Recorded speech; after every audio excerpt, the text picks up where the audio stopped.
Silakan Bu Cucu. Ya, terima kasih Pak Catur. Assalamualaikum warahmatullahi wabarakatuh. Waalaikumsalam warahmatullahi wabarakatuh. Waalaikumsalam warahmatullahi. Ya, selamat malam Bapak Ibu guru hebat semua. Alhamdulillah malam hari ini kita bisa bertemu lagi di Ngopi Semalam. Ngobrol Pintar Selasa Malam Komunitas Guru Belajar Nusantara Kabupaten Wonosobo. Pertama kami mengucapkan terima kasih kepada seluruh penggerak yang telah mensukseskan acara pada malam hari ini. Terima kasih juga kepada narasumber kita Bapak Hendra. Masya Allah luar biasa dari Sulawesi ya Pak, Sulawesi Selatan. Aman Pak di situ? Alhamdulillah aman, Bu. Iya, banjir nggak sampai situ ya Pak ya? Enggak, Bu. Enggak. Alhamdulillah. Dan selamat datang Pak Hendra di Kabupaten Wonosobo. Mungkin di Sulawesi panas ya Pak, kalau di sini dingin sekali, makanya teman-teman yang ada di sini rata-rata berjaket. Oh iya. Pak Hendra, selamat datang di Wonosobo sekali lagi dan stay dulu di sini. Nanti Pak Hendra akan ditemani oleh Ibu Winda. Cek dulu Ibu Winda, selamat malam. Selamat malam. Sehat Ibu Winda. Alhamdulillah luar biasa. Lama sekali tidak bertemu ya, tidak berjumpa di ngopi Iya, semalam. saya baru Malam dipanggil dari keluar, baru dipanggil, kemudian saya akhirnya keluar dari gua. Oh, alhamdulillah sehat ya, Mbak Linda ya. Oke, Ya, alhamdulillah alhamdulillah sehat. Mbak Linda nanti akan menemani Pak Hendra sampai kurang lebih pukul 21 waktu Indonesia Barat. Akan tetapi apabila teman-teman masih membutuhkan ilmu dari Pak Hendra, boleh fleksibel nanti sampai setengah 10. Dan Komunitas Guru Belajar Nusantara Kabupaten Wonosobo ini bekerja sama dengan SLCC PGRI, Kominfo, dan Dinas Dikpura Kabupaten Wonosobo. Baik Bapak Ibu yang kami hormati, Pak Indra mohon maaf dan Bu Indah, ini sebenarnya teman-teman banyak yang mau masuk, tapi tadi saya sempat balesi satu-satu, mereka terkendala kalau sini aman, tapi kok ada beberapa yang peserta yang mau masuk tidak bisa. Mungkin nanti semakin malam jaringan mudah-mudahan semakin aman dan banyak teman-teman yang bisa bergabung. Begitu, terima kasih dan silahkan Bu Winda dan Pak Indra, waktu sepenuhnya saya serahkan kepada beliau berdua. Silahkan Bu Winda. Oke, terima kasih banyak atas waktunya Ibu Sri Juwariah. Untuk waktunya, saya ambil alih nggih, Bapak Ibu semuanya.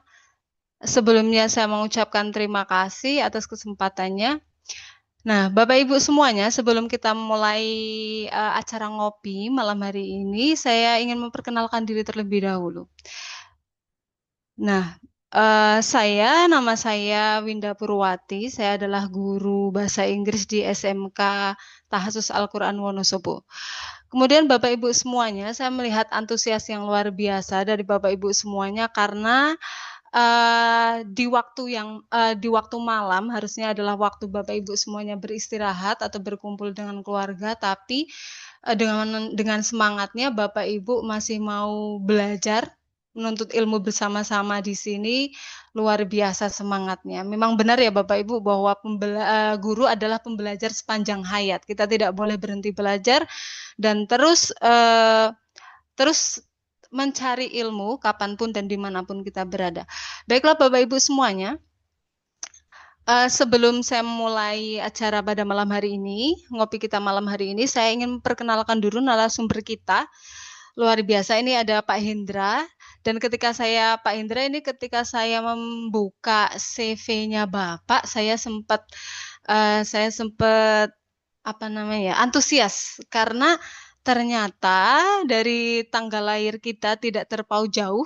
Saya juga di bulan Januari, kemudian kelahirannya sama. Setelah itu lagi-lagi ini Pak, ternyata Pak Hendra ini lulusan doktoral, kemarin S3 di Universitas Negeri Yogyakarta, yang baru lulus Mei tahun 2025. Nah, artinya Pak Hendra ketika itu saya juga sedang studi di Universitas Negeri Yogyakarta. Kebetulan saya lulus S2 pada tahun 2025 di bulan Februari. Nah, mungkin kita sempat bertemu ini Pak Hendra, tapi waktu itu kita belum saling mengenal. Oke, Bapak Ibu semuanya, saya akan bacakan sedikit tentang CV biodata dari Pak Hendra. Pak Hendra telah menyelesaikan pendidikan S1 sampai S3-nya beliau. S1 beliau diselesaikan di Universitas Muhammadiyah Makassar pada tahun 2014, kemudian meneruskan S2-nya yaitu di Universitas Negeri Makassar dan selesai pada tahun 2017, kemudian melanjutkan S3-nya di Universitas Negeri Yogyakarta dimulai pada tahun 2018 sampai 2025. Dan Pak Hendra juga telah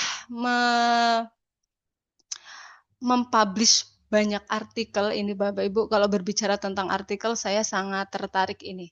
Dan di sini Pak Hendra sudah sangat bagus sekali ya, sudah mempublish ada 7 artikel.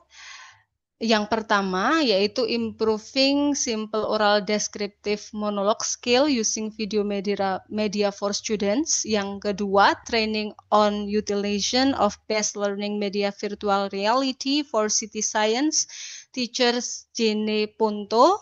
Kemudian yang ketiga, publication-nya tentang Improving Students Writing Skill Through Media Wall Magazine in Indonesian Language Learning.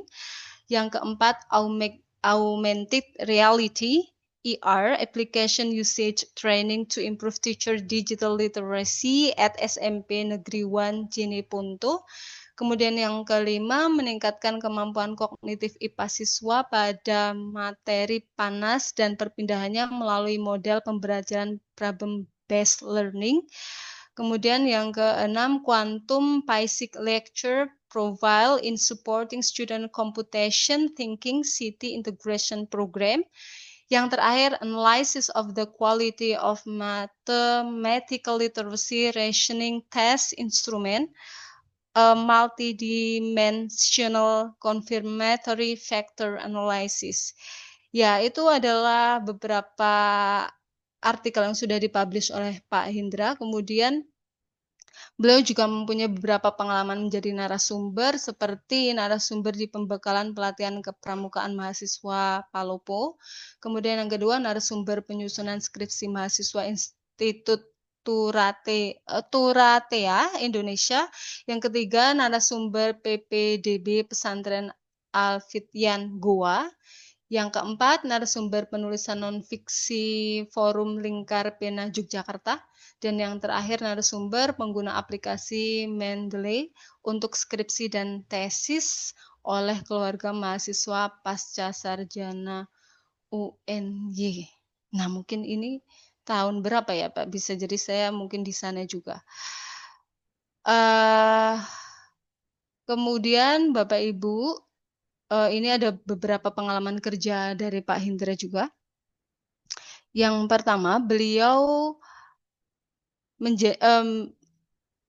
menjadi reviewer jurnal Cokro Minoto Journal of Primary Education Palopo pada tahun 2024 sampai September 2026, kemudian menjadi staf bidang pendidikan dasar di Dinas Pendidikan dan Kebudayaan Daerah Jeneponto pada tahun 2020 sampai Desember 2022, kemudian menjadi dosen luar biasa di Universitas Cokro Minoto Palopo pada tahun Juli 2017 sampai Juni 2018, kemudian menjadi guru bidang studi matematika SDIT Al-Fityan Goa pada tahun Juni 2015 sampai Juni 2017, kemudian yang terakhir menjadi guru bimbingan belajar di Gradient Study Club Makassar pada tahun 2012 sampai 2017. Luar biasa. Ini banyak sekali pengalaman, kemudian jurnal yang sudah dipublish oleh Pak Hindra dan lain sebagainya. Maka narasumber kita pada malam hari ini mempunyai pengalaman yang sangat banyak yang bisa dibagikan kepada kita semua Bapak Ibu. Baiklah Bapak Ibu semuanya, salam sejahtera bagi kita semua. Assalamualaikum warahmatullahi wabarakatuh.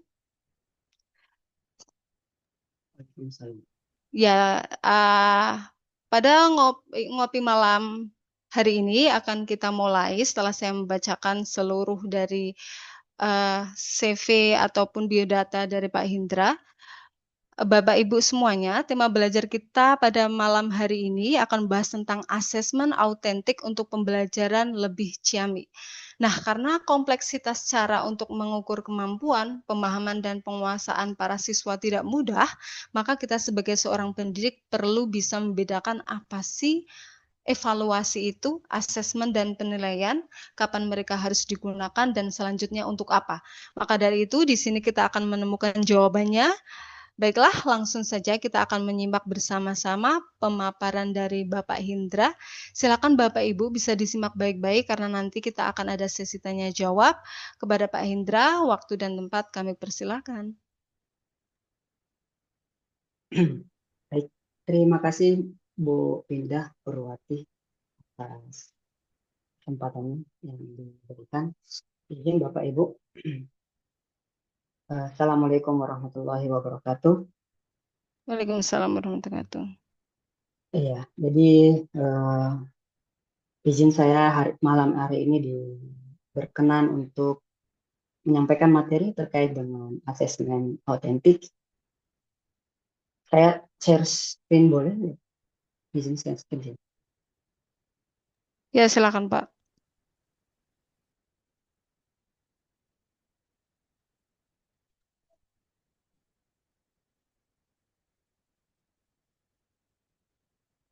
Sudah kelihatan nggak, Bu?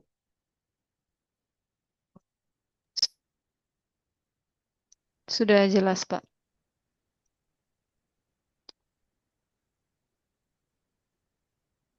Ya, ini terkait Bismillah, Bapak Ibu, jadi, terkait dengan asesmen pendidikan, asesmen autentik dalam pembelajaran. Izin saya perkenalkan juga. Jadi fokus riset saya adalah terkait dengan asesmen, kemudian asesmen diagnostik, kemudian fokus juga pada literasi matematika. Kemarin riset terakhir terkait dengan literasi matematika. Mungkin Mbak Winda di UNY ya, mungkin kenal yang namanya penelitian dan evaluasi pendidikan. Nah, saya di program pasca sarjana prodi penelitian dan evaluasi pendidikan. Makanya fokus saya adalah terkait dengan asesmen diagnostik dan asesmen dan literasi matematika. Mungkin Mbak Linda tidak sudah familiar ya dengan penelitian evaluasi pendidikan. Kemarin di UNY ambil prodi apa Mbak? Ibu Bu Winda. Saya ngambil jurusan pendidikan bahasa Inggris S2-nya, Pak. Oh, bahasa Inggris ya. Ya. Oke. Itu berarti sudah kembali ke fakultas ya. Jadi kurang familiar mungkin ya tentang terkait dengan PEP ya. Iya, betul. Oh iya. Ya, karena Mbak Winda masuk semua sudah dipindahkan ke fakultas, kecuali yang tersisa yaitu PEP itu di program pasca sarjana. Yang lainnya disebar ke fakultas masing-masing. Oh iya. Baik, terkait outline pertemuan kita malam ini, izin saya tidak bermaksud untuk menggurui Bapak Ibu sekalian ya, karena saya yakin pengalaman Bapak Ibu jauh lebih banyak, kemudian guru hebat-hebat ini, guru merdeka ini jauh lebih sering belajar dibandingkan saya. Jadi outline-nya yang pertama terkait pendahuluan, kemudian nanti kita akan bahas terkait filosofis assessment, dan contoh asesmen autentik dan bagian penelitian. Baik, mungkin sebagian guru ya, Bapak Ibu guru sebagian di luar dari kita mungkin masih bingung mengapa mereka perlu melakukan asesmen. Kadang masih banyak yang tidak begitu fokus pada asesmennya. Mereka hanya fokus pada bagaimana merancang pembelajaran tersebut supaya itu skenario-nya itu yang kita buat itu menarik. Namun yang terlupakan adalah terkait dengan asesmen. Kenapa? Karena asesmen ini tidak terlepas atau dari satu rangkaian dari proses pembelajaran. Kalau tidak ada asesmen dalam suatu pembelajaran, maka proses tersebut tidak dapat bisa kita lakukan, tidak bisa kita sebut sebagai proses pembelajaran karena tidak adanya asesmen tersebut, tidak adanya proses penilaian di sana. Ya. Tujuannya apa asesmen itu ya? Untuk mengetahui perkembangan peserta didik kita atau siswa kita. Maka perlu kita untuk melakukan asesmen penelitian. Lantas apa makna asesmen penelitian terhadap guru ataupun siswa? Karena asesmen yang akan kita lakukan adalah hasilnya harus berdampak pada siswanya secara personal. Jadi bukan hanya berdampak pada nanti pada saat laporan, tidak. Tapi memang harus berdampak kepada siswanya. Apa dampaknya? Dampaknya adalah siswa nantinya setelah di asesmen dia juga tahu bahwa apa atau bagian mana saja yang sebenarnya mereka yang belum bisa lakukan. Dan selama proses pembelajaran, apakah memang ada peningkatan yang terjadi pada diri mereka? Ya.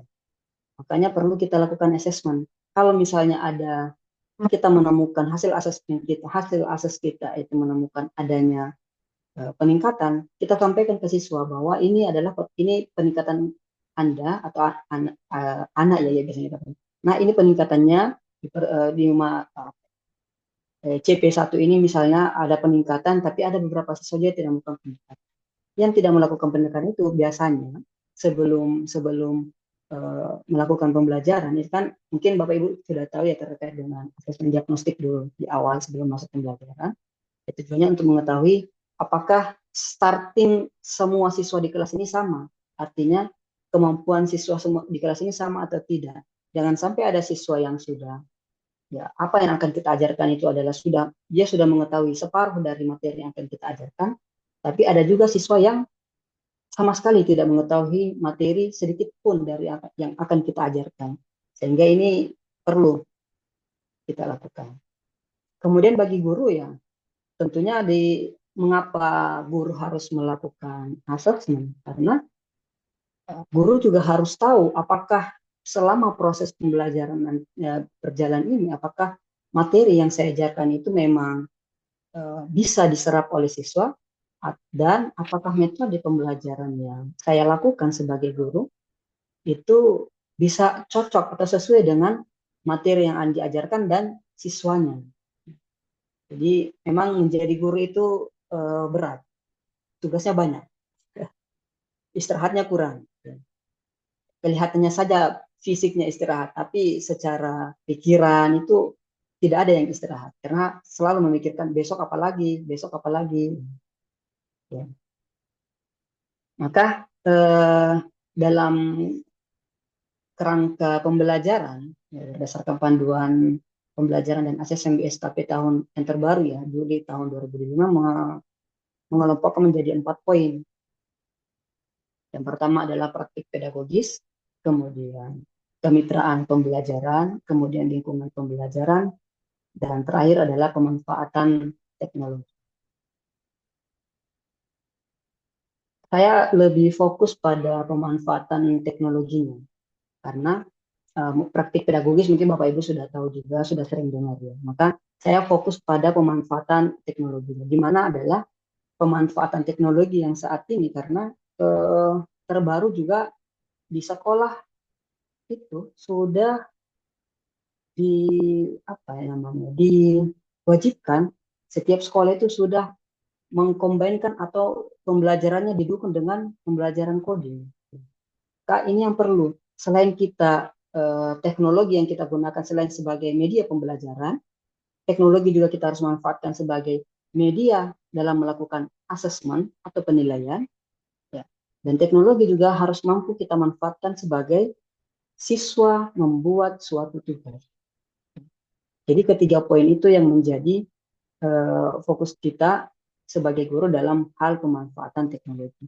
Karena tidak sedikit saya menemui atau sharing atau bercerita tentang bersama guru-guru ya terkait dengan pemanfaatan teknologi. Ternyata mereka menangkapnya pemanfaatan teknologi adalah kemampuan guru itu sudah cukup ketika sudah mampu menggunakan media teknologi dalam pembelajaran.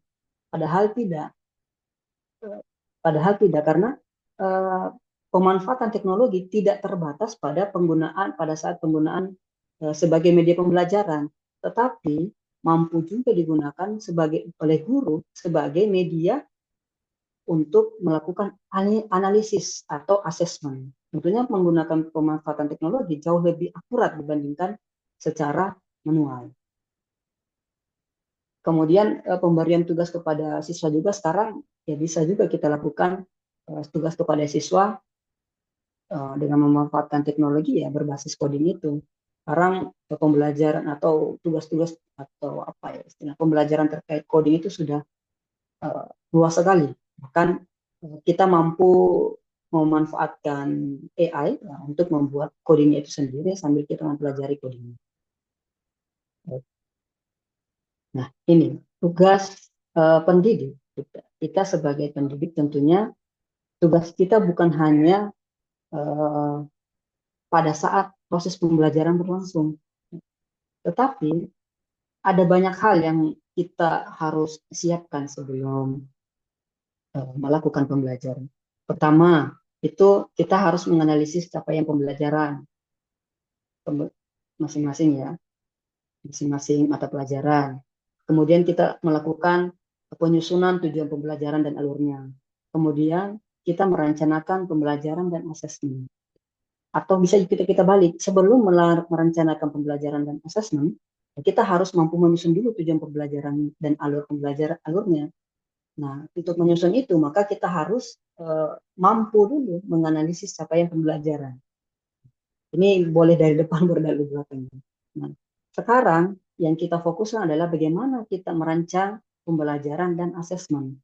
Pembelajaran saya anggap sudah bisa ya Bapak Ibu sekalian, karena sudah saya yakin pelatihan-pelatihan atau ngopi semalam ini bukan hal baru kali ini dilakukan, tapi sudah dilakukan beberapa kali pertemuan, apalagi terkait dengan bersama dengan guru-guru di Wonosobo.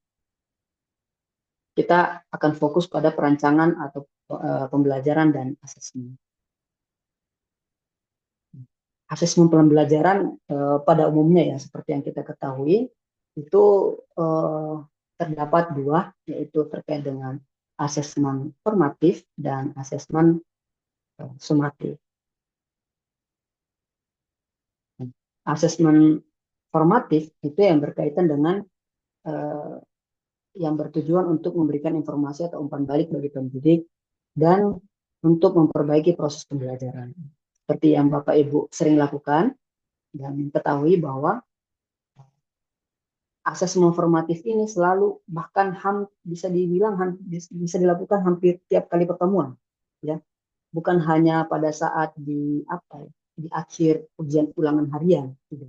Tapi pada saat proses pembelajaran pun tetap bisa kita lakukan. Ini berbantu dengan instrumen atau rubrik penilaian yang bisa kita lakukan. Nah, asesmen sumatif ya, ini sudah familiar sekali ya antara formatif dan sumatif, jadi saya tidak begitu banyak berbicara tentang ini karena saya yakin Bapak Ibu sudah jauh lebih paham. Asesmen sumatif yaitu bertujuan untuk menilai pencapaian hasil belajar siswa sebagai dasar penentuan pengangkatan kelas atau kelulusan dari satuan pendidikan. Dalam pembelajaran mendalam, asesmen formatif dan asesmen sumatif ini memang perlu kita lakukan, namun untuk membingkai asesmen formatif dan sumatif ini, maka keduanya itu disarankan fokus atau mengaitkan atau memperdalam ke dalam dua hal. Yang pertama adalah autentik dan holistik. Apa itu autentik? Jadi asesmen sumatif dan formatif itu ketika kita melakukan asesmen itu harus terkandung asesmen itu bersifat autentik, asesmen sumatif itu bersifat holistik. Nah, asesmen autentik adalah asesmen yang merepresentasikan realitas kehidupan atau konteks sehari-hari, berfokus pada proses dan produk belajar dalam konteks yang nyata dan bermakna. Sedangkan holistik adalah asesmen yang melihat keseluruhan aspek kemampuan siswa secara utuh dan terpadu, baik itu dari pengetahuan, keterampilan, dan sebagainya.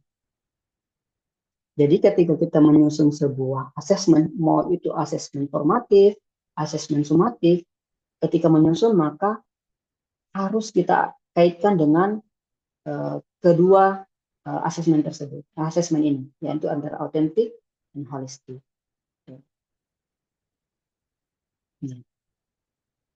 Apa itu asesmen autentik? Asesmen autentik adalah salah satu bentuk penilaian yang mengharapkan siswa untuk menerapkan konsep atau teori pada dunia nyata. Sebenarnya asesmen autentik ini banyak sekali definisinya. Bahkan asesmen autentik itu saya menemukan beberapa artikel sudah apa ya mensejajarkan atau bahkan menyamakan bahwa asesmen autentik adalah asesmen kinerja. Bahkan ada yang menuliskan bahwa asesmen autentik atau asesmen kinerja adalah artinya dia sudah menyamakan asesmen autentik dan asesmen kinerja. Padahal asesmen autentik dan asesmen kinerja itu pada umumnya berbeda tapi sama. Nah, gimana tuh maksudnya? Berbeda tapi sama. Maksudnya adalah asesmen autentik sudah bisa dikatakan sebagai kinerja, tapi asesmen kinerja belum tentu bisa dikatakan sebagai asesmen autentik. Ya, kenapa? Karena asesmen kinerja merupakan bagian atau salah satu jenis dari asesmen autentik. Tetapi asesmen autentik belum tentu asesmen kinerja. Bisa jadi asesmen bisa jadi berupa asesmen portofolio. Jadi portofolio atau kinerja atau apalagi proyek itu merupakan asesmen autentik. Namun ada beberapa, memang saya membaca beberapa literatur itu menyamakan antara asesmen autentik dan asesmen kinerja. Nah, kemudian apa misalnya? Apa perbedaan antara asesmen konvensional dengan asesmen autentik? Ya, jadi yang membedakan antara asesmen konvensional dengan asesmen autentik adalah terletak pada apa namanya? Kalau konvensional yang pada umumnya sering kita lakukan yaitu berupa tes dan misalnya pilihan ganda, ya, pilihan ganda, dan jawabannya sudah tertera di sana. Pokoknya pilihan jawabannya adalah di sana, sudah ada gambaran jawaban di sana. Tetapi kondisi yang paling mendasar yang membedakan adalah terkait dengan kondisinya atau kasus yang diangkat menjadi masalahnya dalam soal tersebut. Kalau di asesmen konvensional, biasanya kasus-kasus yang diangkat itu kasus-kasus yang dibuat seolah-olah ada oleh guru, ya, seolah-olah ada. Tetapi sebenarnya tidak real dalam kehidupan nyata. Biasanya konvensional seperti itu. Ya, soal-soalnya seperti itu. Berbeda dengan asesmen autentik. Asesmen autentik karena autentik tadi kita sudah jelaskan bahwa itu selalu berkaitan dengan kehidupan nyata dan real, kehidupan sehari-hari, maka bentuk isi pertanyaan atau isi tiap pertanyaan dari tes tersebut itu sudah harus berkaitan dengan kehidupan nyata.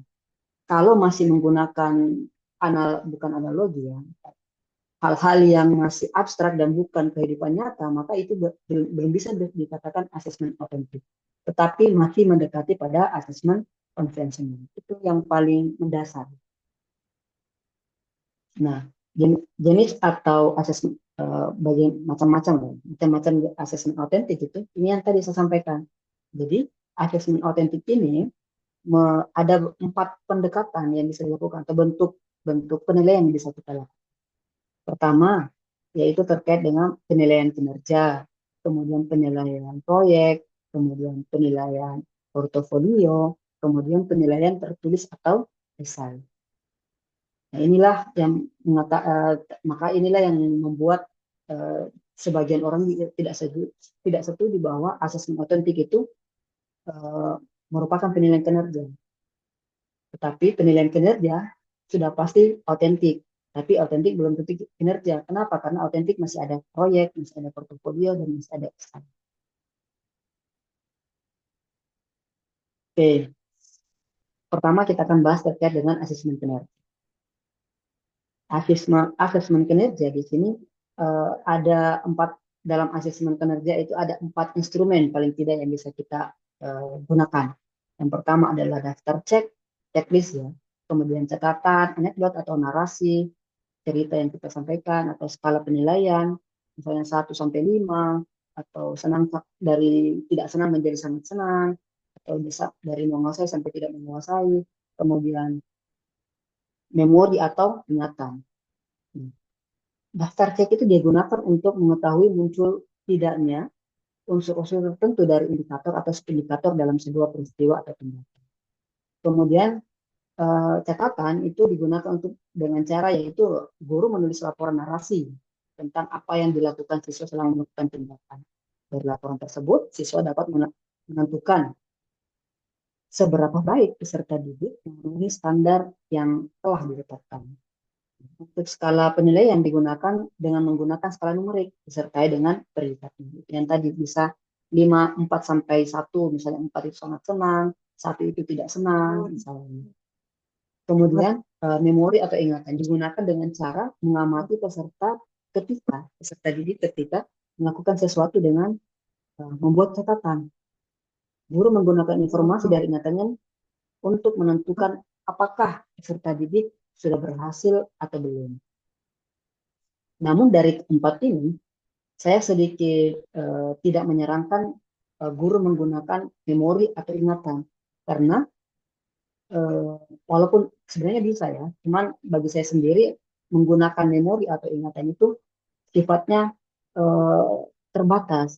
Karena dalam satu kali pertemuan misalnya 40 sampai 45 menit ya, ada banyak hal kejadian yang terjadi di dalam kelas di masing-masing setiap siswa.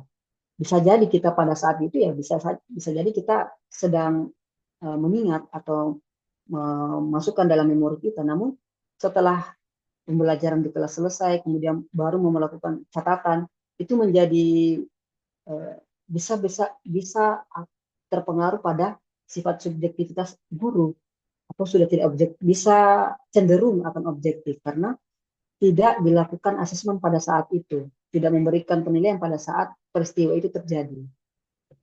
Tapi kalau misalnya mungkin Bapak Ibu guru ada yang punya percaya dengan ingatannya sangat kuat, maka silakan saja, sah-sah saja. Kemudian yang kedua adalah asesmen proyek. Kegiatan asesmen proyek ini adalah kegiatan penilaian terhadap tugas yang harus diselesaikan oleh siswa menurut proyek atau waktu tertentu berupa investigasi yang dilakukan oleh siswa, mulai dari perencanaan, pengumpulan data, pengorganisasian, pengolahan, analisis, dan penyajian data. Nah, ada beberapa hal yang harus kita perhatikan ketika melakukan asesmen proyek. Yang pertama adalah keterampilan siswa dalam memilih topik, kemudian mau mencari data, mengolah, menganalisis, memberi makna atas informasi yang diperoleh dan menulis laporan, kesesuaian atau relevansi materi ajar dengan pengembangan sikap, keterampilan, dan pengetahuan yang dibutuhkan siswa. Kemudian keaslian sebuah proyek pembelajaran yang dikerjakan atau dihasilkan oleh siswa. Oke. Yang ketiga adalah terkait dengan asesmen portofolio. Kegiatan ini biasanya berkaitan dengan artefak atau peninggalan-peninggalan dari tugas-tugas siswa mulai dari semester awal ya, dari awal semester, kemudian CP1, CP2, setiap tugas yang mereka miliki juga nanti kumpulkan dalam bentuk portofolio. Kemudian nanti menunjukkan kemajuan dan dihargai sebagai hasil kerja dari dunia nyata. Asesmen portofolio didasarkan pada hasil kerja siswa secara mandiri maupun berkelompok. Dan nanti akan ada evaluasi beberapa dimensi. Nah, asesmen tertulis, jadi berkaitan dengan artefak dan tugas-tugas siswa juga. Jadi tes dengan soal dan jawaban disajikan secara tertulis untuk mengukur atau memperoleh informasi tentang kemampuan murid. Tes tertulis dapat berbentuk esai, yang ganda, uraian, atau bentuk-bentuk tes tertulis lainnya. Ini sebenarnya pada umumnya kita temui juga, atau tools ini pada umumnya juga kita pada asesmen konvensional. Yang membedakan adalah yang tadi itu, apakah masalah yang diangkat itu adalah masalah nyata ataukah masalah yang dibuat ada, tapi pada dasarnya tidak terjadi pada kehidupan. Nah, ini yang menarik. tadi di awal disampaikan bahwa kita nanti akan bisa membedakan antara penilaian, kemudian pengukuran, kemudian evaluasi. Artinya, jadi sebenarnya penilaian, pengukuran, dan evaluasi itu adalah satu rangkaian yang utuh dan tidak bisa terpisahkan juga. Jadi ini step by step. Yang pertama yang dilakukan adalah pengukuran dulu, ya pengukuran. Jadi Bapak Ibu itu harusnya melakukan pengukuran dulu. Apa itu pengukuran? Pengukuran itu eh, gampangnya ketika eh, Bapak Ibu guru memberikan tes kepada siswa, baik itu dalam bentuk tugas proyek dan lain-lain, kemudian memberikan skor ya. Nah, masih dalam bentuk angka, misalnya ini 70, ini 85, maka itu masih bisa dikatakan sebagai pengukuran, ya, karena masih bersifat angka. Masih mengukur kemampuan siswa. Kapan dia masuk memaknai angka tersebut, itu akan masuk penilaian. Penilaian ini lebih eh, banyak lagi, misalnya menilai sifat kognitifnya, menilai afektifnya, dan menginterpretasikan angka-angka yang tadi dari hasil pengukuran itu. Misalnya 80, nilai 85, apakah itu sudah lulus? Kalau lulus, apa acuannya? Misalnya KKM-nya, acuannya adalah KKM-nya misalnya. Itulah, ya. Maka kalau jika sudah sampai pada tahap yang ada kualitatifnya ya, naratifnya ya, maka itu sudah masuk penilaian. Lalu evaluasi adalah sebuah kerangka besar dari seluruh proses pembelajaran. Evaluasi itu biasanya bisa kita lakukan di paling paling umum yang kita lakukan adalah di akhir semester. Nanti kita akan mengevaluasi keseluruhan pembelajaran kita, baik itu bukan hanya siswanya ya, tapi diri kita juga. Apakah ketika melakukan tugas itu, apakah memang sudah sesuai dengan kemampuan siswa? Apakah masalah-masalah yang diangkat itu memang dipahami oleh siswa? Itu termasuk evaluasi. Dan ada juga rubrik evaluasi. Jadi sebenarnya panjang sekali rangkaiannya. Evaluasi pun masih tidak berhenti sampai situ, tapi evaluasi masih ada lagi proses-prosesnya. Evaluasi kita menggunakan uh, modelnya siapa, misalnya model EDI model RND model apa lagi, bukan R&D. Masih banyak lagi sebenarnya evaluasi itu. Tapi pada umumnya biasanya guru itu sampai pada tahap penilaian. Oke. Saya ingin izin ya, Bapak Ibu, saya ingin memberikan satu contoh tugas proyek, misalnya ini berkaitan dengan pelajaran fisika ya.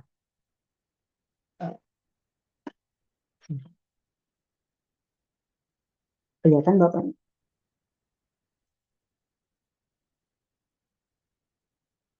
Mbak Winda, apa di layarnya kelihatan ini Kelihatan, proyeknya? kelihatan, Pak. Kelihatan. Ya, ini contoh saja ya. Nah, misalkan Bapak Ibu memberikan sebuah tugas ya, dalam misalnya tugas ini, misalnya Bapak Ibu, saya ambil satu contoh mata pelajaran ya, saya mengambil mata pelajaran fisika ini ya.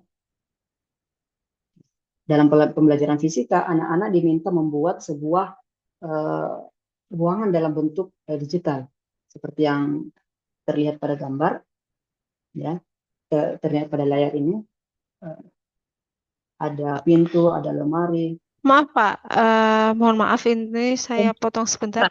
Yang di Ya. layar hanya ada tulisan contoh tugas proyek, tidak ada Oh gitu, oh gambar-gambar ya. yang disampaikan. Ya. Berarti saya share ulang sebentar.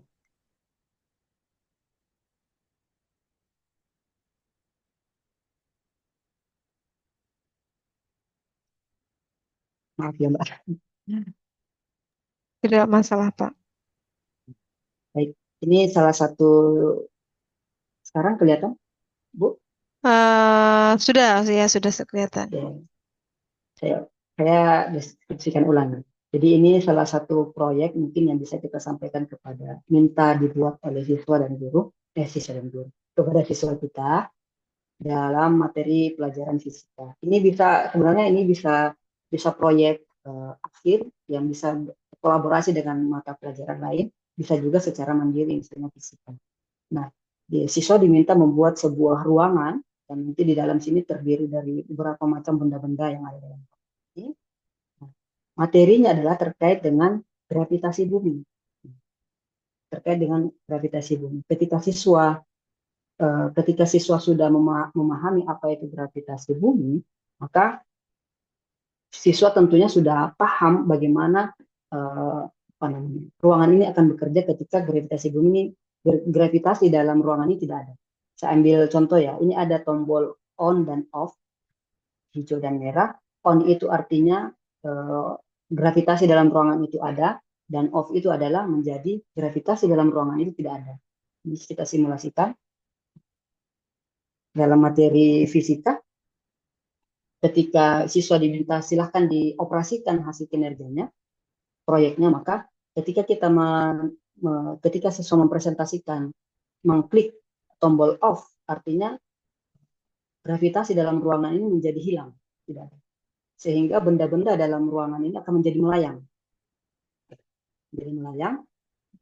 Kalau sampai sini tentunya dari segi asesmen dari pengetahuan kita bisa mengukur bahwa siswa yang membuat simulasi ini sudah paham apa itu tentang gravitasi. Sudah paham tentang gravitasi. Bahwa ketika gravitasi di ruangan itu tidak ada, maka semua benda akan hilang. Lalu apa yang akan terjadi ketika gravitasi bumi sementara melayang seperti ini, kemudian gravitasi tiba-tiba ada dalam ruangan? Maka semua benda yang dalam ruangan akan jatuh.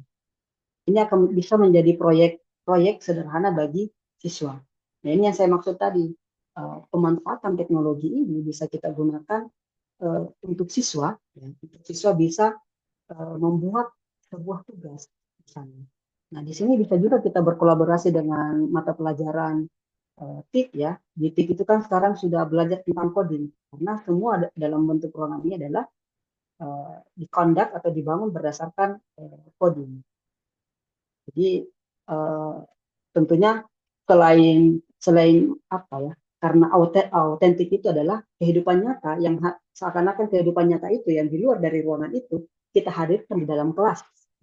Misalnya seperti ini, dalam anak siswa mungkin membayangkan ada dalam kamarnya seperti ini, kemudian dia mempresentasikan di dalam kelas bahwa seperti ini ruangan, kemudian dia menunjukkan ketika gravitasi itu hilang dalam suatu ruangan, semua benda akan melayang, dan seterusnya. Maka dari sini kita sebenarnya banyak sekali yang ketika siswa sudah mampu membuat seperti ini, maka banyak sekali aspek yang bisa kita nilai, bahkan termasuk pada mata pelajaran lain, bukan hanya fisika, tetapi terkait dengan TIK juga bisa masuk. Ya. Saya kembali lagi ke PowerPoint ini. Oke. Nah, ketika sudah contoh tugas tadi sudah kita berikan, tentunya kita perlu menilai tugas tersebut. Kita butuh panduan, kita butuh arah untuk membuat penilaian atau pengukuran kemudian menilai. Maka hal yang terpenting yang kita lakukan adalah kita membuat sebuah rubrik penilaian. Pertama, apakah ada 3 ya, perencanaan, pelaksanaan, sampai pelaporan. Perencanaan itu bisa jadi judulnya, kita bisa membuat penilaian terhadap judulnya. Apakah judul dengan materi yang sedang terkait dengan gravitasi dan judul proyek yang dia buat itu sudah sesuai atau tidak. Kalau misalnya memang sudah sesuai atau sangat sesuai, ya bisa kita kasih poin 4 dan seterusnya. Kemudian rencana desainnya, blueprintnya ya, rencana desainnya itu sudah bagus atau belum, nanti kita kasih poin 1-4 dan seterusnya. Semakin tinggi berarti semakin bagus ya. Dan seterusnya sampai pemahaman materi, bisa kita lihat pemahaman materi tadi, itu tadi. Apakah melihat ketika dia mengoperasikan, apakah menurut kita sebagai guru, apakah siswa tersebut sudah paham terkait dengan materi gravitasi? Sudah, tentunya pasti sudah paham, bisa kita kasih poin 4. Kemudian kualitasnya seperti apa, misalnya ini dibuat dalam berkelompok, apakah siswa itu bekerja sama secara berkelompok, secara keseluruhan, atau hanya satu orang saja yang membuat pelaporan dan hasil produknya sendiri. Mungkin itu saja Bapak Ibu ya, kesimpulannya. Jadi asesmen autentik itu merupakan penilaian yang lebih maju dibandingkan dengan penilaian yang konvensional ya, di mana penilaian autentik lebih mampu memberikan gambaran kemampuan siswa lebih akurat dan dari aspek pengetahuan dan keterampilan. ya. Jadi ini bisa kan. Jadi sejak awal asesmen sejak awal sudah direncanakan. Jadi bukan asesmen bukan direncana pada saat materi sudah mau habis, tapi memang sebelum masuk pembelajaran asesmen sudah rencanakan. Ini proses pelajaran seperti ini, nantinya asesmennya akan dibuat seperti ini dan seterusnya. Mungkin tuh Ibu yang bisa saya sampaikan. Saya kembalikan kepada Bu Linda. Terima kasih. Baik, terima kasih sekali Pak Hendra atas penjelasannya, luar biasa ya. Malam hari ini kita dapat banyak materi yang sangat dibutuhkan oleh Bapak Ibu semuanya sebagai pengajar. Nah, ada kata-kata yang saya ambil dari yang disampaikan oleh Pak Hendra. Selama ini Pak Hendra, jujur saya merasa saya guru yang mempunyai kemampuan teknologi atau bisa menerapkan pembelajaran berbasis teknologi di dalam kelas. Tetapi saya cukup tertampar dengan apa yang disampaikan oleh Pak Hendra tadi, karena Pak Hendra tadi menyampaikan bahwasannya guru berteknologi tidak cukup hanya bisa menggunakan media pembelajaran di dalam kelas. Bukan bermakna bahwa beliau adalah termasuk guru yang mampu atau guru berbasis teknologi. Jadi guru saat ini tidak cukup hanya bisa menggunakan teknologi di dalam kelas, tetapi Bapak Ibu guru harus bisa menggunakan atau mengembangkan coding, bagaimana cara membuat pembelajaran berbasis teknologi lebih baik dan lebih menantang. Nah, itu menjadi PR buat saya juga, Pak.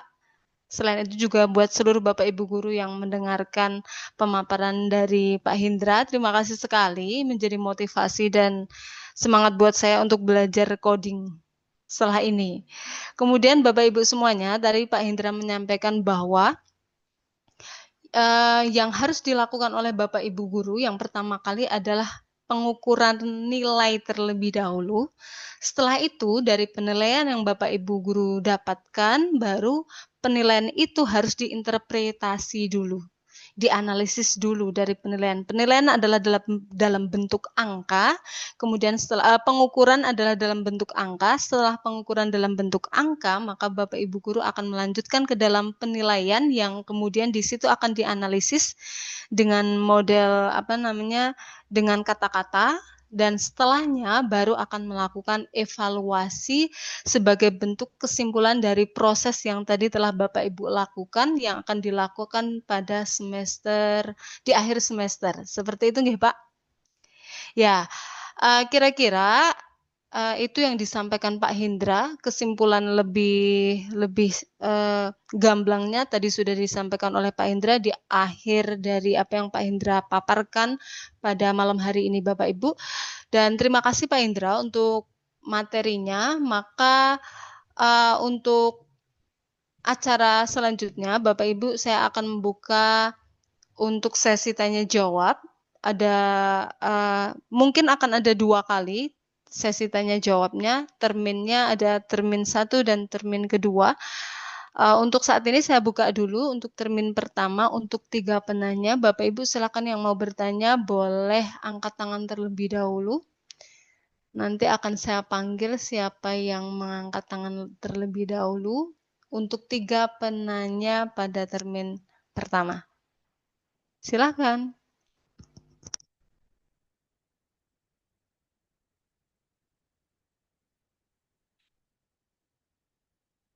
Oke, ada Bu Sri Juwariah. Oke Pak Indra, kita sambil menunggu penanya yang lain, mungkin Bapak Ibu sedang menyiapkan pertanyaan mereka. Ini Ibu Sri Juwariah jadi bertanya nggak ya ini? Ya, Tangannya, jadi. oh jadi. Iya, monggo silakan satu-satu dulu ya Pak ya, sambil menunggu penanya yang lain. Monggo silakan Bu Sri Juwariah boleh menyampaikan pertanyaannya. Ya, terima kasih Bu Indah. Ini mumpung belum banyak yang tanya ya, nanti kalau sudah banyak yang tanya jadi rebutan. Jadi saya tanya dulu nggak apa-apa ya Pak Indra ya? Iya, monggo silakan. Iya, jadi gini Pak, dalam karya ilmiah atau penelitian itu ada sebuah judul yang kemarin itu menjadi perdebatan. Ini mumpung ketemu ya Pak Indra, saya lihat tadi mendengar CV-nya itu luar biasa. Jadi mungkin kalau bertanya seperti ini agak sedikit enteng gitu ya jawabannya ya Pak Indra ya.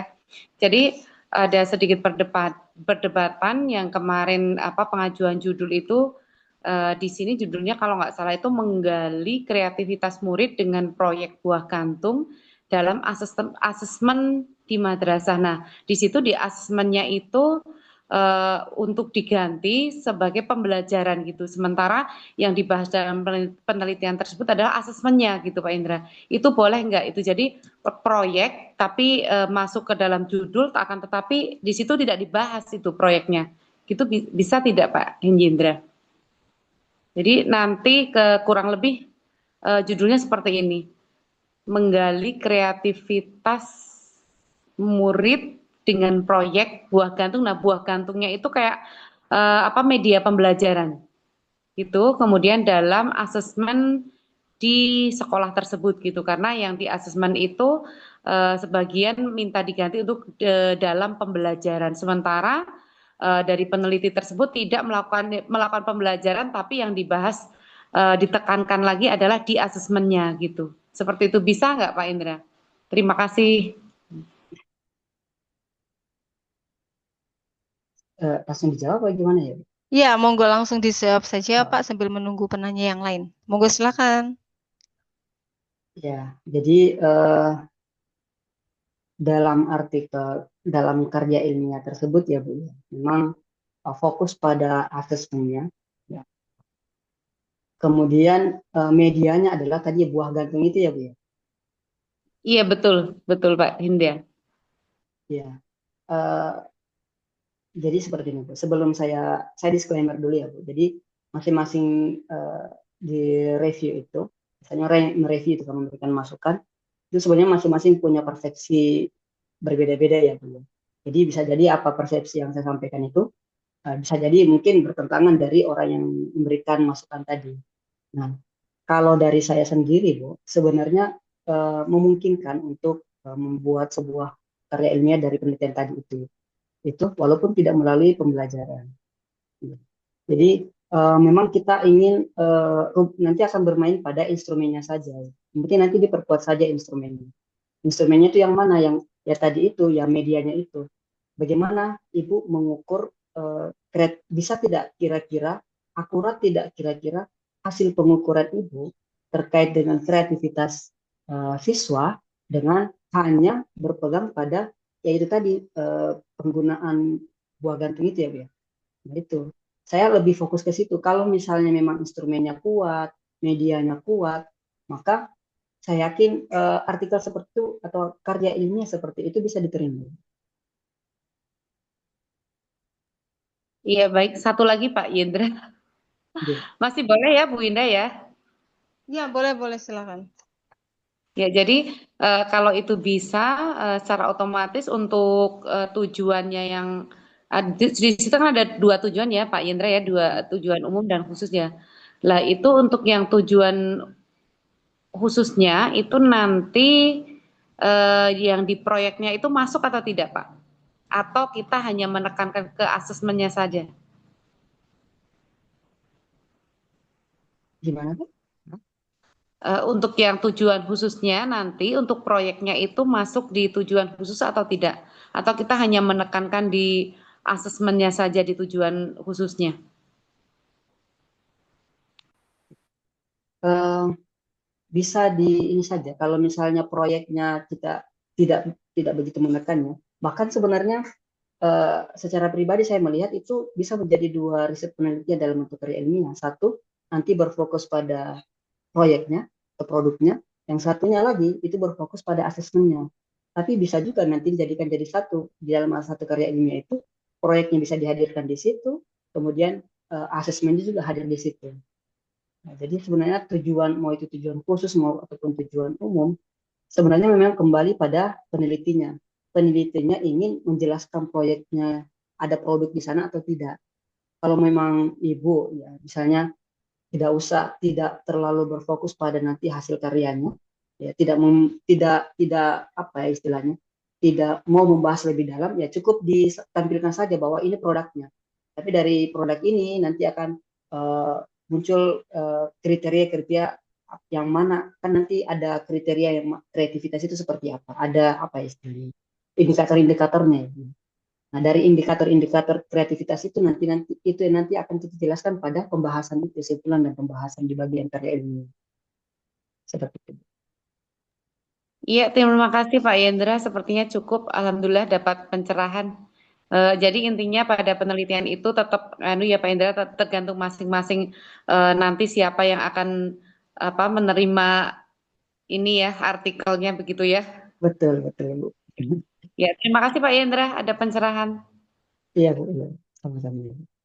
Oke, terima kasih Bu Juwaria atas pertanyaannya. Semoga tadi jawaban dari Pak Indra bisa memberikan pencerahan untuk pertanyaan yang sudah diajukan. Dan terima kasih sekali Pak Indra atas jawabannya.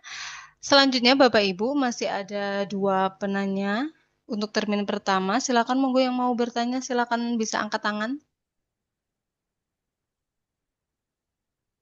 Nah, baik Pak Hendra, ini sambil menunggu penanya yang lain, saya ingin mengajak Pak Hendra berbincang-bincang dulu sambil kita menunggu penanya yang lain, Pak.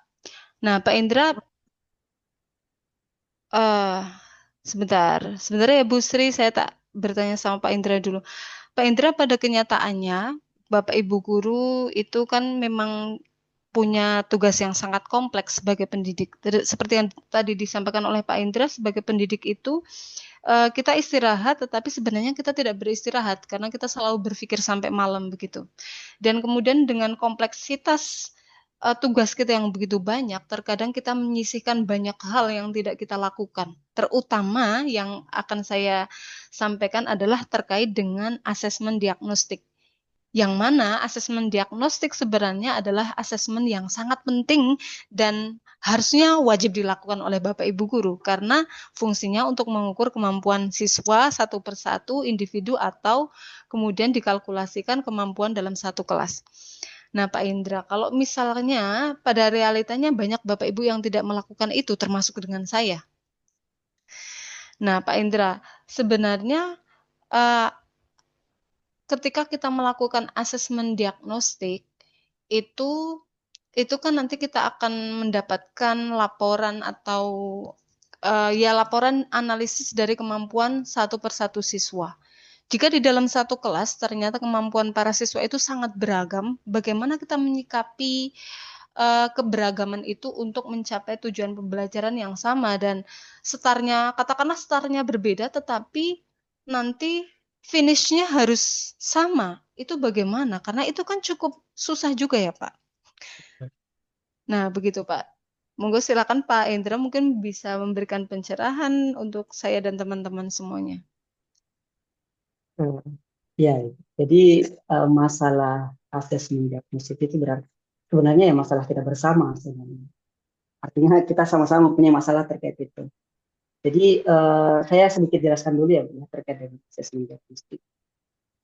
Jadi asesmen diagnostik itu sebenarnya mungkin Bapak Ibu guru sebagian ya hanya fokus pada bahwa diagnostik itu harus dilakukan sebelum pelajaran dimulai di awal.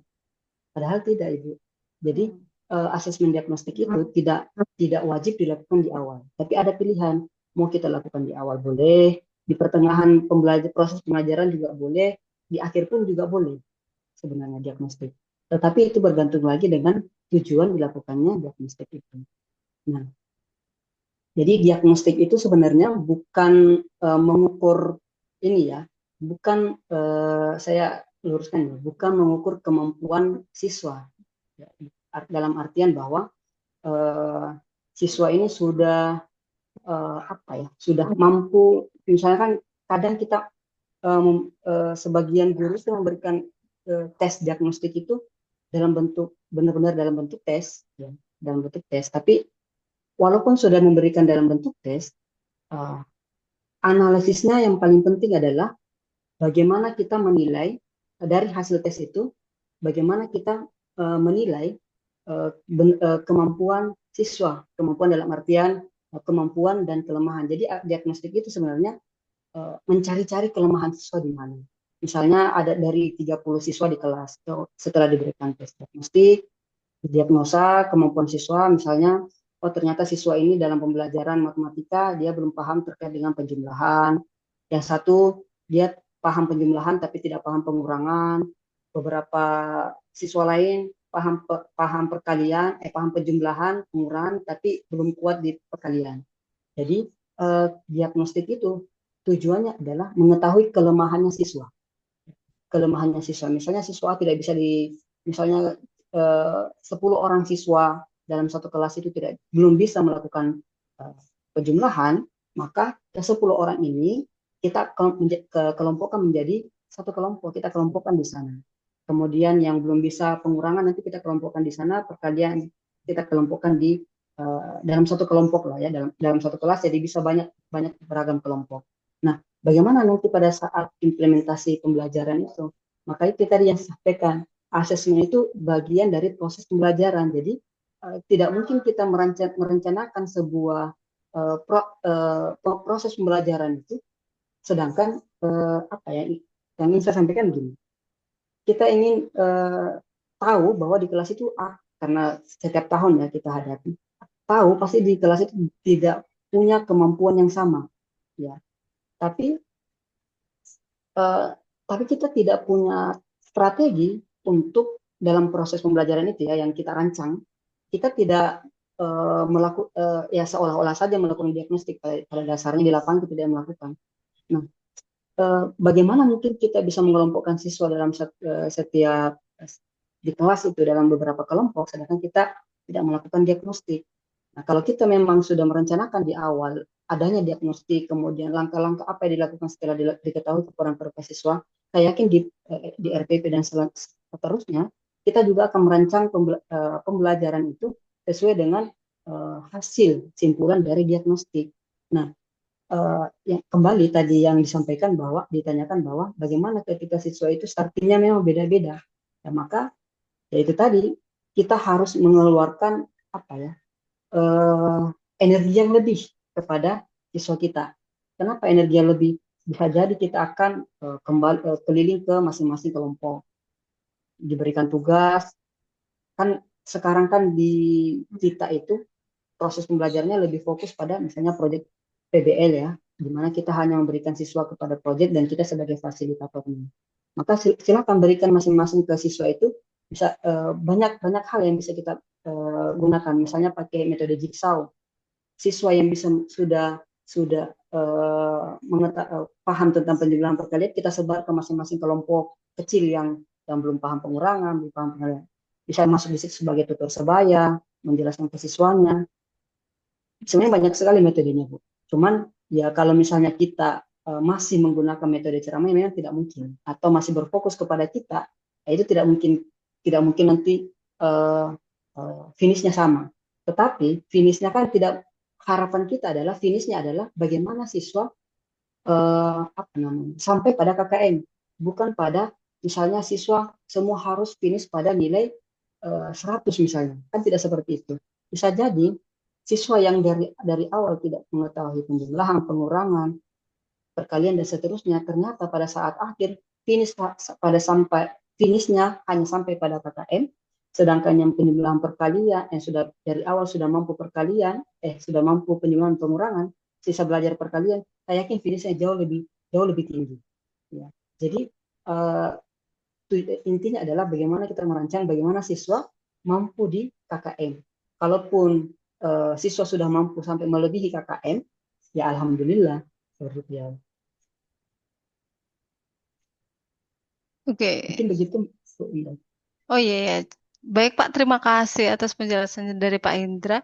Tadi yang penting paling tidak kita sudah kita mengukur kemampuan siswa kita mencapai pada KKM. Begitu ya Pak?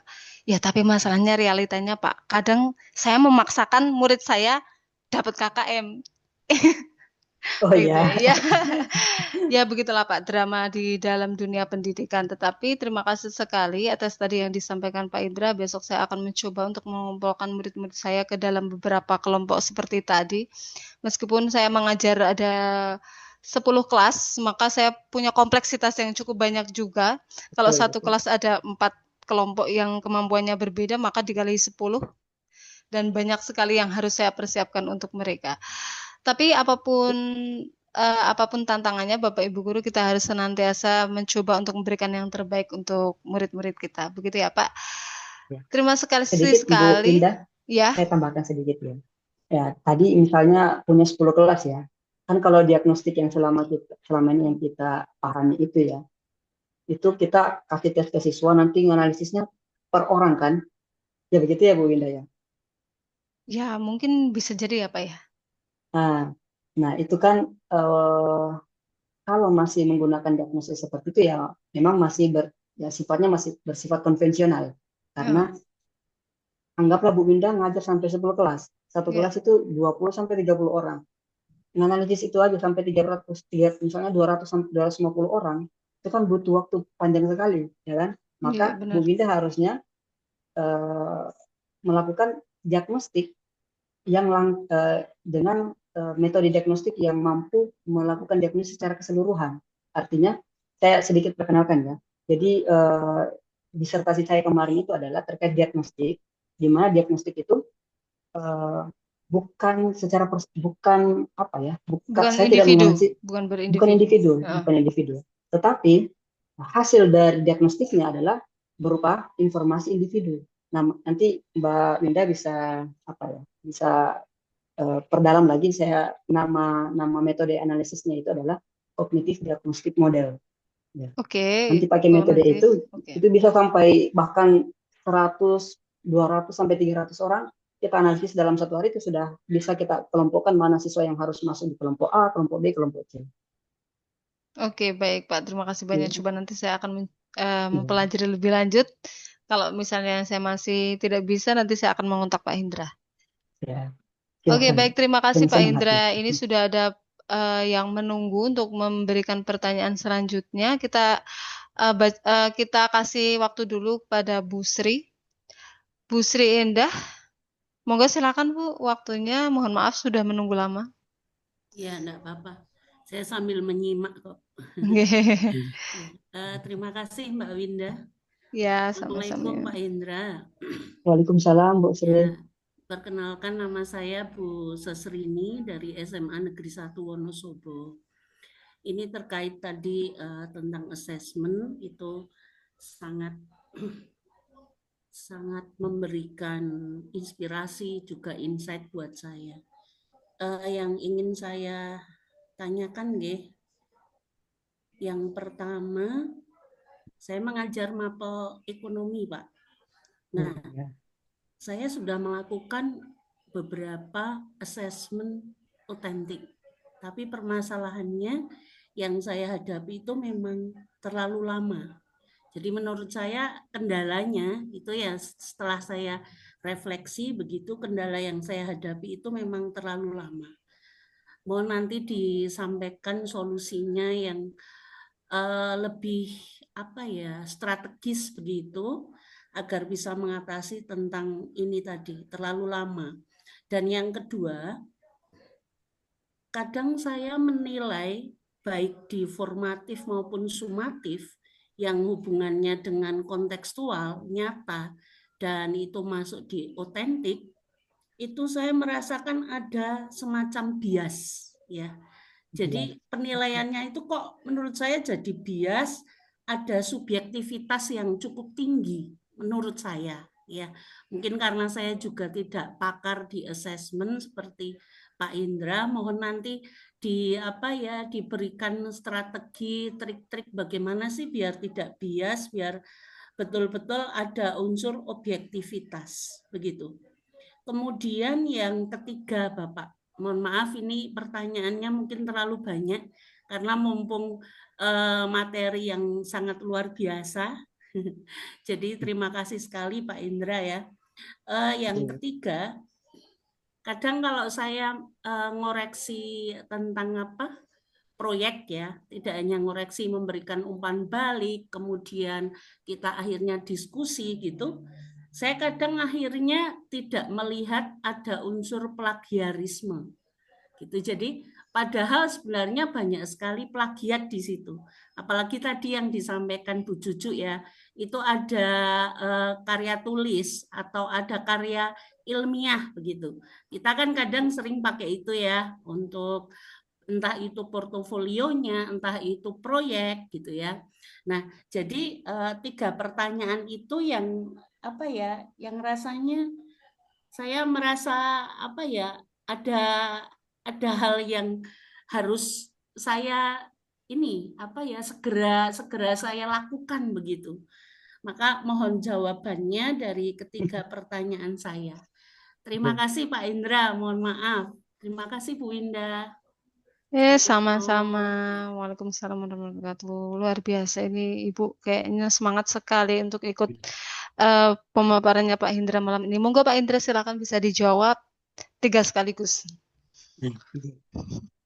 Izin Bu Sri, yang poin pertama tadi itu izin saya konfirmasi ya. Yang terlalu lama itu proses mengoreksinya apa gimana Bu? Waktu. Jadi misal saya memakai project based learning, kemudian waktunya misalnya ada sekitar 2 minggu gitu ya. Nah, waktu ngumpulin, waktu untuk saya memeriksa gitu kok menurut saya kok lebih lama begitu loh. Terus ndadak mikir ngoten loh. Mikir aduh iki nanti kalau tak beri skor seperti ini apakah itu dirasa cukup adil rubriknya seperti ini. Kadang saya download rubrik-rubrik itu juga ada beberapa indikator yang tidak pas kayak gitu. Misalnya dari beberapa pakar ya, indikator instrumen begitu untuk rubrik begitu.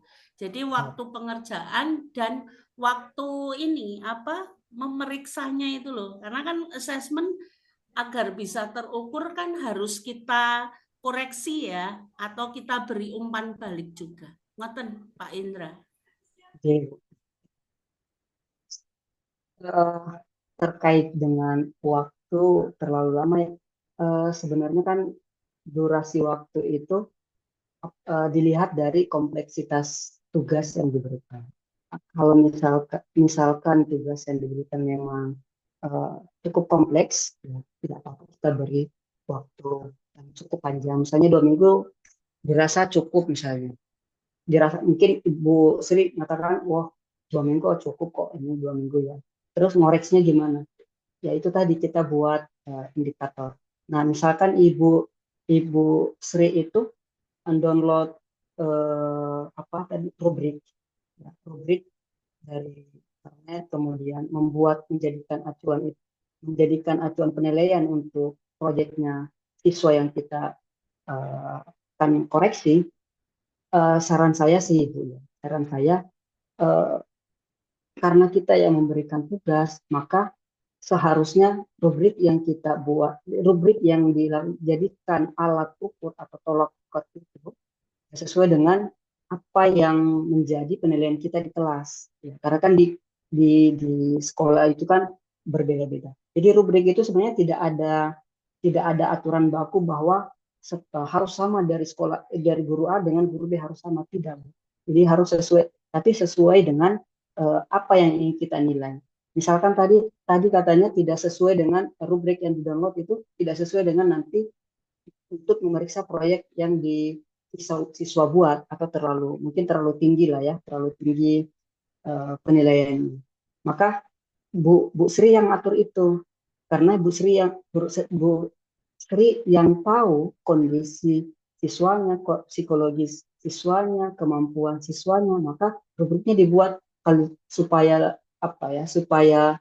siswanya terlihat bisa menyelesaikan tugas dengan baik, maka rubriknya disesuaikan dengan kondisi di sekolah ibu, dengan siswa-siswa ibu, dan disesuaikan dengan ya itu tadi yang saya bilang, asesmen itu dibuat di awal, bukan pada saat proses pembelajaran berjalan, nanti mikir belakangan asesmennya gimana, enggak Bu.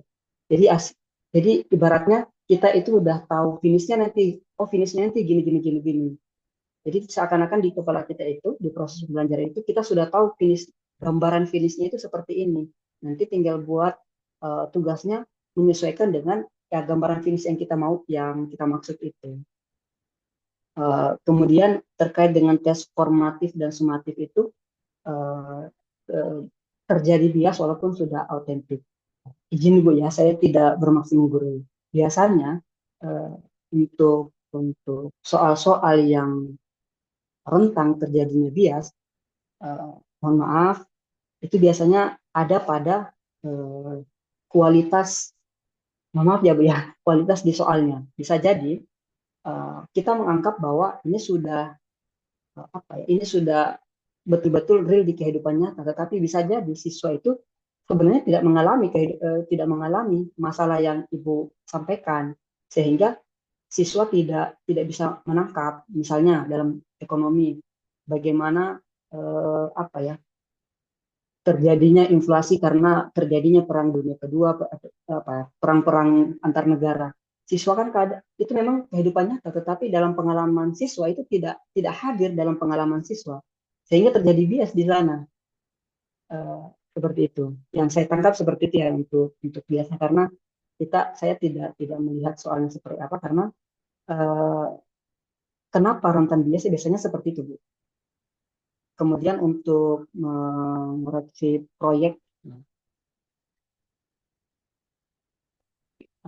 tadi mengoreksi proyeknya, Bu, ini kayaknya berkaitan dengan yang poin pertama ya, Bu. Plagiat, Pak Indra. Plagiat. Saya belum bisa menangkap yang plagiatnya seperti apa ya, Bu. Ini apakah karena dia ya, tadi sebenarnya pertanyaan 3 itu nyambung dari pertanyaan 2. Jadi saya misalnya kan bikin proyek berupa karya tulis ilmiah, karya tulis remaja misal ya, entah itu tentang case study atau yang lain. Nah, permasalahannya pada saat saya ngoreksi misalnya karya tulis, itu kan kita butuh waktu yang lama, kemudian tingkat subjektivitas dan kebiasaan itu muncul sambil saya melihat nama anaknya gitu. Wah, ini anak bagus nih, masa tak beri segini dan seterusnya itu. Nah, mungkin kalau yang tadi pertanyaan pertama, oke lah. Tetapi yang pertanyaan 2 itu misalnya tentang proyek menulis, proyek macam-macam ya, proyek tentang studi case ya, misalnya tadi seperti inflasi dan sebagainya. Nah, kemudian yang ketiga kan akhirnya bagaimana sih nanti mengatasi resiko plagiarisme gitu loh. Karena kan kalau dari tulisan gitu kan kita juga harus mengajari mereka tentang efek dari plagiat gitu. Itu nomor 2 dan 3. Begitu Pak Indra. Terima kasih.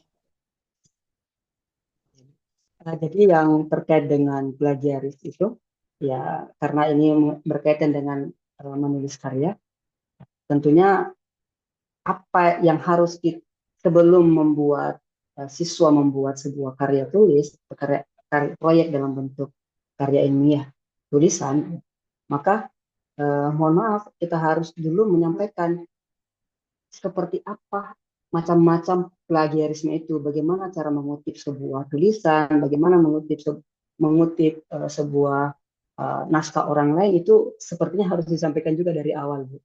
Jadi sehingga siswa juga paham bahwa plagiarisme itu seperti ini. Ya. Jangan sampai kita paham bahwa dia itu plagiaris, tapi anaknya itu tidak paham bahwa ini yang saya lakukan adalah plagiaris. Karena siswa tidak paham bagaimana cara mencuplik naskah orang lain, misalnya memasukkan nama pengarangnya, misalnya memasukkan di halaman berapa dia mengutip, bagaimana mengutip ketika lebih dari tiga baris, 4 baris, sehingga ya mungkin dari penilaian itu bahwa itu muncul wah ini kok plagiaris, roman-romannya kok ini plagiaris karena banyak proyek-proyek banyak hasil tulisan orang lain misalnya. Kemudian tadi itu nyambung di situ tadi, karena bahwa Ibu mengatakan bahwa ini orangnya bagus, kok saya kasih nilai yang bagus seperti itu. Nah, ini yang menjadi tantangan kita sebagai guru. Kenapa? Karena dalam teori asesmen, dalam teori asesmen memang kita tidak boleh menghadirkan subjektivitas ketika memeriksa. Jadi walaupun dia dalam kesehariannya, anggap dalam kesehariannya dia bagus gini, ketika kita memeriksa hasil pekerjaannya atau proyeknya, ya kita periksa sesuai dengan apa yang mereka tulis. Ya. Karena kita bisa jadi walaupun dia setiap harinya bagus, tetapi ketika membuat sebuah proyek, dia memang banyak hal, misalnya tidak fokus lah atau mengerjakan hal lain, sehingga dia tidak bisa fokus pada mengerjakan satu proyek, sehingga itu tadi mulailah dia melakukan plagiaris. Dengan tanda kutip plagiaris itu barangkali dia tidak paham bahwa dia sedang melakukan plagiaris. Izin Bu, seperti itu. Oke, siap. Terima kasih Pak Indra. Izin. Sama-sama Ibu. Baik, terima kasih sekali atas pertanyaannya, Bu. Semoga tadi jawaban dari Pak Hendra sudah bisa memberikan jawaban yang memuaskan untuk pertanyaan sebelumnya. Pak Hendra, ini ada satu pertanyaan lagi yang di kolom chat dari Bu Nuri. Izinkan saya untuk membacakannya terlebih dahulu. Selamat malam Pak Hendra, izin bertanya, saya yang berada di tingkat dasar mengalami kesulitan melakukan penilaian autentik.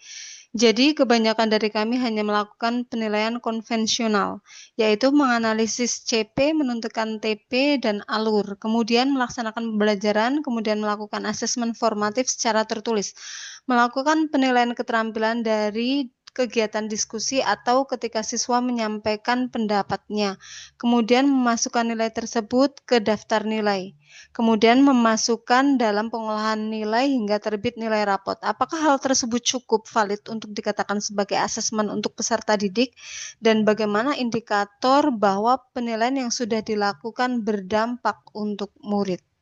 Begitu Pak. Pertanyaannya, monggo silakan Pak Indra bisa dijawab. Ya, secara berdasarkan pertanyaannya secara garis besar apa yang Ibu lakukan ya sudah valid, yang memang seharusnya seperti itu. Maksudnya walaupun nanti kan gini, jangan membedakan antara konvensional dengan asesmen konvensional dengan asesmen autentik adalah terkait dengan isi dari pertanyaannya. Kalau konvensional kan dia memang bukan soal-soal yang tidak berbentuk dalam kehidupan nyata. Ini kalau saya lihat dari Bu Nuri ya, dari Bu Nuri menganggap bahwa konvensional itu tidak apa ya, menganggap konvensional itu tidak tepat. Sebenarnya tepat juga, bukan berarti konvensional itu dilarang ya. Mohon maaf ya, konvensional itu dilarang. Jadi terkait dengan isinya saja, isi pertanyaannya saja yang membedakan antara konvensional dengan autentik. Nah, kalau konvensional dalam SD kan biasanya mungkin di tingkat dasar ya, misalnya ada pertanyaan Adi memiliki 5 buah apel, kemudian diberikan kepada Wawan 2 buah apel. Berapa sisa buah apel Adi? Itu kan sebenarnya dalam kehidupan autentik kita kan belum tahu apakah Adi benar dalam gambaran siswa itu apakah benar-benar ada yang namanya Adi dan Adi itu memiliki apel. Nah, ini yang saya maksud tadi. Inilah yang konvensional yang sebenarnya kejadiannya itu tidak ada tapi dibuat seolah-olah ada. Tapi apakah valid? Ya, tetap saja bisa dikatakan valid. Jadi asesmennya tetap valid karena memang kita sudah melalui prosedurnya, misalnya sudah menganalisis CP, menentukan TP, alur dan sebagainya, kemudian membuat pertanyaan itu berdasarkan indikator, menyusun pertanyaan berdasarkan dengan tujuan pembelajaran dan lain sebagainya, bahkan melakukan melakukan penilaian terhadap hasil pengukuran, ya sudah betul semua sebenarnya, alurnya semua. Cuman memang yang perlu Ibu Nuri perlu lekatkan lagi di ininya terkait perbedaan antara konvensional dan autentik itu berkaitan dengan isi pertanyaannya. Kalau misalnya tesnya ini kan berkaitan dengan tes secara tertulis ya. Jadi autentik ada juga yang tertulis. Mungkin seperti itu. Oke, terima kasih sekali Pak Indra atas jawabannya. Ini saya tidak tahu Bu Nuri masih di sini atau tidak. Semoga tadi, oh iya masih ya. Semoga tadi jawaban dari Pak Indra sudah menjawab pertanyaan dari Bu Nuri. Sudah cukup. Ini sepertinya Bu Nuri mengatakan, oke terima kasih Pak. Kayaknya jawaban dari Pak Indra sudah cukup memberi makna untuk pertanyaan Bu Nuri.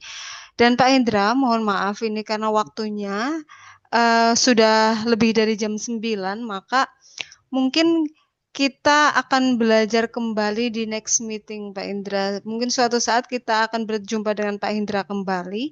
Maka Pak Indra sebelum kita menutup ngopi kita malam hari ini, mungkin ada kata-kata dari Pak Indra atau pesan untuk Bapak Ibu guru semuanya yang menyimak pemaparan Pak Indra pada malam hari ini. Monggo silakan Pak Indra.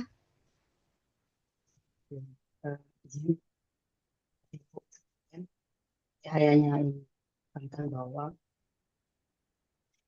asesmen itu merupakan hal yang sangat-sangat penting untuk kita lakukan. Sehingga sebelum melakukan asesmen, tolong perhatikan lagi terkait dengan tugas yang akan diberikan, perhatikan kembali lagi tes yang akan diberikan, karena ketika tes yang kita berikan, tugas yang kita berikan itu tidak mampu mengukur tidak mampu mengukur kemampuan siswa yang sesungguhnya, maka bisa dikatakan bahwa asesmen yang kita lakukan itu ya belum bisa dikatakan asesmen yang menggambarkan kemampuan siswa yang sesungguhnya. Ini memang berat bagi kita sebagai guru karena hasil asesmen yang kita berikan itu adalah akan menjadi pedoman siswa ke depannya bagaimana dia harus merencanakan pembelajarannya ke depan. Dan jadi kita sebagai guru, ya saya juga pernah menjadi guru, tentu kita harus bisa bersaing lagi atau bisa mengimprove kita punya kemampuan terkait dengan teknologi. Jadi mari kita tingkatkan kemampuan teknologi kita tidak hanya sebatas pada sebagai media pembelajaran, tetapi bisa digunakan sebagai analisis hasil pembelajaran dan sebagai bentuk atau pemberian tugas proyek kepada siswa. Mungkin itu Bu Indah. Oke, baik. Terima kasih sekali Pak Indra atas pemaparan malam hari ini. Sudah memberikan banyak ilmu dan wawasan bagi kita semua ya Bapak Ibu semuanya. Semoga Bapak Ibu semuanya yang hadir dan menyimak pemaparan dari Pak Indra mendapatkan ilmu dan manfaat yang banyak dan bisa kita aplikasikan di dalam pembelajaran kita di dalam kelas. Dan Bapak Ibu semuanya, kita semuanya bisa menjadi pendidik yang lebih baik dan lebih hebat. Bapak Ibu ada dua pesan yang saya ambil dari pemaparan Pak Indra. Satu, bahwasanya penilaian dan asesmen harus dilakukan oleh Bapak Ibu semuanya, dirancang dan dipersiapkan di awal pembelajaran, bukan di tengah ataupun di akhir. Kemudian yang kedua, ketika melakukan penilaian kepada siswa, Bapak Ibu tidak boleh menghadirkan subjektivitas kita, karena kita harus memberikan penilaian senetral mungkin, tanpa memberikan tanpa berpilih kasih atau tadi memberikan subjektivitas. Oke Bapak Ibu semuanya, kiranya itu yang bisa disampaikan oleh Pak Indra dan saya sebagai moderator yang menemani Pak Indra pada malam hari ini. Semoga apa yang kami paparkan bisa bermanfaat untuk Bapak Ibu semuanya. Mohon maaf apabila ada kata-kata yang salah dari saya sebagai moderator, ada ucapan atau tindakan yang salah. Mohon maaf yang sebesar-besarnya. Saya akhiri. Terima kasih sekali. Akhirul kalam, wassalamualaikum warahmatullahi wabarakatuh. Saya kembalikan waktunya kepada Bu Sri Juwariah. Waktu dan tempat saya persilahkan. Iya, terima kasih Bu Winda dan Pak Indra, luar biasa malam hari ini ya. Banyak sekali Bapak Ibu yang tercerahkan malam hari ini. Mudah-mudahan nanti yang tidak puas bisa japri ya Pak Indra ya, boleh ya? Iya, terima kasih sekali lagi. Mohon maaf. Ini teman-teman banyak sekali yang tidak bisa masuk Pak Indra karena terkendala sinyal dan biasanya memang ada beberapa daerah-daerah yang terguyur hujan. Makanya di sini biasa Pak Indra sinyal itu agak jarang di Kabupaten Wonosobo. Jadi bukan hanya di Sulawesi ya yang susah sinyal ya. Ya baik, terima kasih sekali lagi Pak Indra. Masya Allah luar biasa ilmunya malam hari ini dan teman-teman yang ada di Kabupaten Wonosobo, juga di kabupaten lain. Terima kasih atas bergabungnya dan sampai bertemu lagi di Temu Pendidik mingguan yang ke-198 di komunitas guru belajar Nusantara Kabupaten Wonosobo yang bekerja sama dengan PGRI, SLCC, Kominfo, dan Dinas Dikpura Kabupaten Wonosobo. Baik, terima kasih Bu Winda dan Pak Indra. Sekali lagi saya kembalikan ke Pak Catur. Silakan Pak Catur. Iya, terima kasih Bu Cucu, Mas Hendra dan Mbak Winda ya yang hari ini udah duet bersama untuk konser ngopi bersama dan kami para barista KGBN juga udah luar biasa tercerahkan ya Bu Cucu ya. Dan sampai jumpa di kegiatan ngopi semalam untuk edisi yang ke-198 dan terima kasih juga buat yang dari luar Wonosobo ada Pak Suryo juga tuh dari Malang yang selalu stay untuk tiap Selasa tuh mesti hadir ya Pak Suryo ya. Semangat sekali dan selamat malam sampai istirahat. Mas Hendra, kita antar sampai mana ini? Terminal.